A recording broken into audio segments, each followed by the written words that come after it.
The situation that we are seeing unfolding in Manipur, obviously, thankfully, it is inching and limping towards normalcy, if I may say so. How best this can be ensured in your view, and what particular issues should be kept in mind in order to expedite the process of peace restoration? I think this is such an important issue. Ever since this started, I've been asked to come on a lot of panels and write a lot of articles, and I've refrained from doing so. Your channel is the first channel I have accepted to come on for the sole Thank reason, you. as one of your highly esteemed co panelists said, that we have to be really, really careful about what we are saying just to be heard. It is not necessary at this juncture to make speculation or, to conjecture or to rumor monger or to make the situation look possibly worse than what it is at this point. Any sort of misinformation can lead to dire consequences. Now, I have been traveling the region for about 15 years. I have traveled the nook and corners of the entire region, not just Manipur. And we are at a very, very sad juncture today, because I have seen Manipur move from a conflict ridden state, one of the most complex states in the region compared to any of the other states. I always found Manipur to be very complex because it had so many elements and so many layers of issues. But I saw that state in the last 6 years with a very determined policy that this government had towards the Northeast. I saw that change. I remember when I used to travel many years ago, about a decade ago, curfews were normal. You wouldn't see a certain age group of people because everybody was out of the state. Young people were studying away, working, doing jobs in other cities, not in Manipur. There were many areas you couldn't travel to. Security threat and perception was a reality. I saw all of that change, and I couldn't believe what I saw when I saw people setting up, young people coming back, setting up their own little cottage industries. Movement became so free, the security perception changed.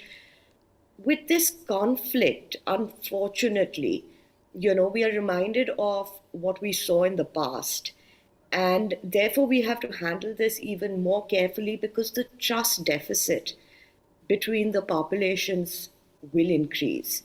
I, I am surprised that because low intensity conflicts had been going on for the last couple of months, it's not as if, this just burst into flames in the last 1 week. I think the internal security apparatus could have been more active and responsive towards the low intensity conflicts that were happening. But sadly, that was not the case, and this conflict has grown. But I think, we have seen peace return, and we have to be appreciative of the role of the security forces, of the army, of the central government getting into action. We have to be appreciative of that. We have to be appreciative of the fact that civil society has come in to take matters in their control responsibly. We have to be appreciative of the fact that, we have seen in the last few days, some amount of normalcy return. Of course, this is going to take a longer time in terms of coming back to full normalcy because, like I said, the trust deficit Right. between the populations, the hill tribes, the valley people, is going to widen. And, everybody will have a very crucial role to play in terms of civil Indeed. society, the government, also, like the general said, social media.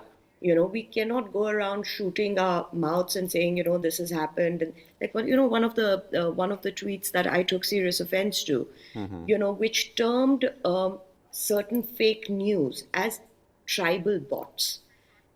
This kind of blanket sort of demonizing of populations, which not only affects Manipur, please mind you, there are contiguous populations in Mizoram as well, so we have to be very, very careful about what we say, is absolutely unacceptable at this point. Right, So, right. if your question is how do we move forward, I think we move forward with a great amount of measure.